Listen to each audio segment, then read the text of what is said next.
La femme malade depuis 12 ans.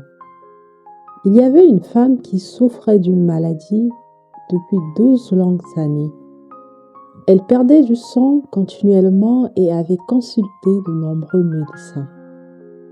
Elle avait dépensé tout son argent, mais au lieu d'aller mieux, elle allait de plus en plus mal.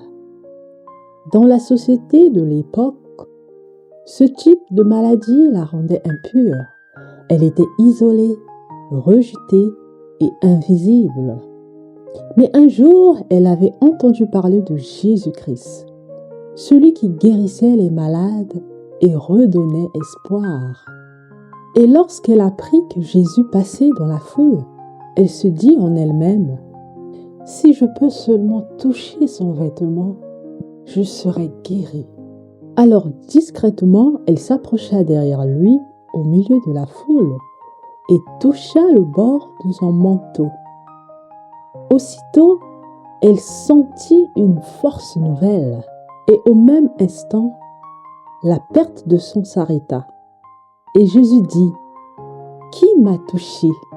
Comme tous s'en défendaient, Pierre et ceux qui étaient avec lui dirent, « Maître, la foule t'entoure et te presse, et tu dis qui m'a touché ?»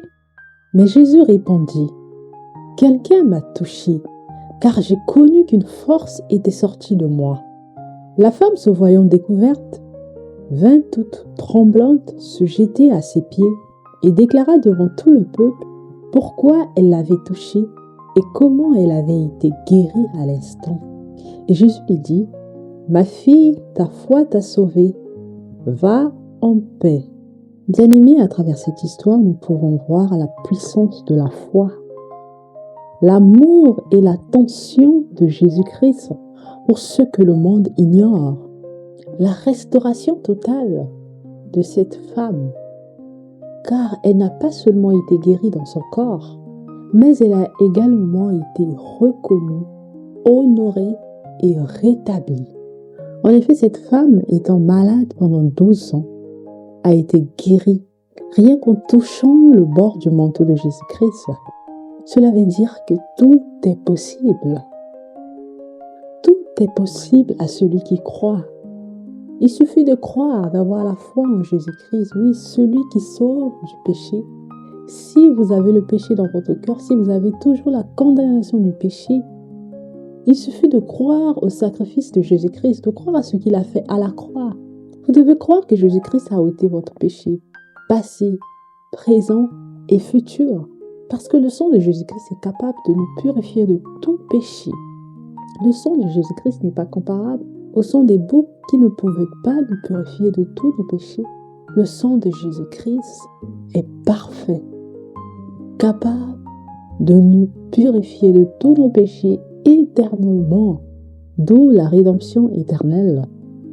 Donc, pour vous qui êtes encore dans le péché, pour vous qui continuez à demander incessamment pardon pour vos péchés, sachez que Jésus-Christ est là, il vous attend. Il attend une seule chose, que vous croyiez en son sacrifice. Il ne suffit pas de dire tout simplement que l'on croit en Jésus-Christ. Non, mais vous devez réellement l'accepter dans votre cœur. Qu'est-ce qui prouve que nous croyons réellement en Jésus-Christ? Ce n'est pas le fait d'aller tous les jours à l'église, ni de prier incessamment, ou encore de faire un tas de choses. Mais la seule chose qui fait en sorte que nous croyons réellement en Jésus-Christ, c'est le fait de réaliser que nous sommes justes devant Dieu. Oui, nous sommes justes, parce que cette justice que nous avons reçue ne vient pas de nous, mais de Dieu. Cette justice n'a rien à voir avec nos actes. Cette justice n'a rien à voir avec le bien que nous pouvons faire ou pas. Cette justice nous a été octroyée par grâce. Car Jésus-Christ a tout fait à la croix. Étant donné que le salaire du péché était la mort, Jésus-Christ est mort à la croix pour nos péchés. Et par conséquent, nous avons reçu sa justice. Il a pris notre place et nous a donné la sienne. Alors, qu'est-ce qui vous manque?